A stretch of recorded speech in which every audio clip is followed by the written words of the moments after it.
Hi everybody, it's Jim Siegel for Spaceflight Insider. The next American commercial resupply mission to the International Space Station is called CRS-18. It's going to be launched on July 24th at 6:24 p.m. Eastern Daylight Time.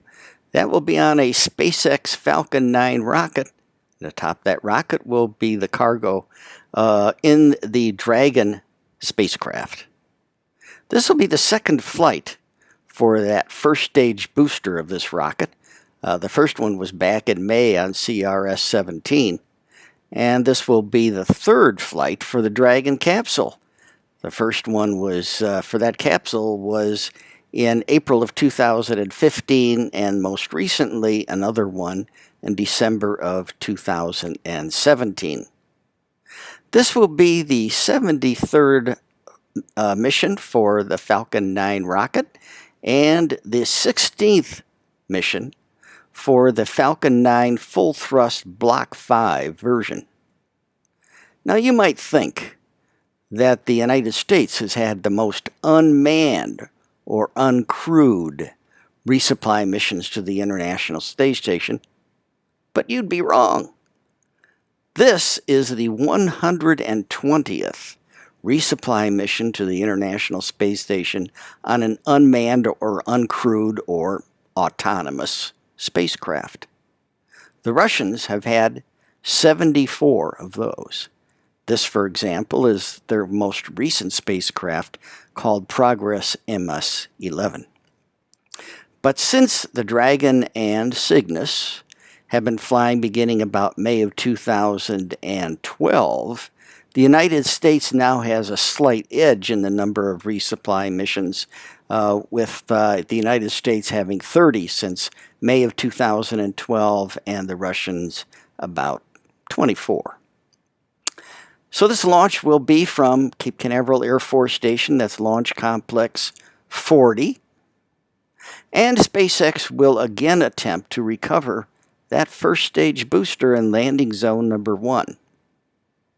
In this map, Space Launch Complex 40 is in the top corner and landing zone number 1 is near the bottom corner. That's a distance of about 8 miles or so. Here's a list of the cargo categories. We've covered some of these science investigations in a previous video, but also included in the cargo are spare parts and 35 bags, or about 400 pounds of food. Unfortunately, the weather's not looking too good. There's a 70% probability of a weather violation, thunderstorms on Wednesday, and about the same for the following day on Thursday. In fact, the weather's not expected to get much better until at least the weekend. But we've seen launches in the past where a window of favorable weather opened up just long enough to permit a launch.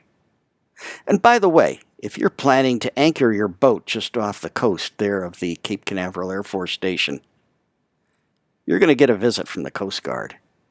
Now, the red lines indicate a 3-hour no-boat zone, and all boats will be told to get out. So, our intrepid photographers, Scott Schilke, Mike Howard, and Graham Smith will join me out from our vantage points about 3 or 4 miles from the launch pad, though we probably won't be wearing coats this time around. Our talented writers will be back in the studio ready to deliver insightful information about these missions. So be sure to follow spaceflightinsider.com for all of the inside line on all things space. So for my Spaceflight Insider colleagues, this is Jim Siegel signing off for now. So long.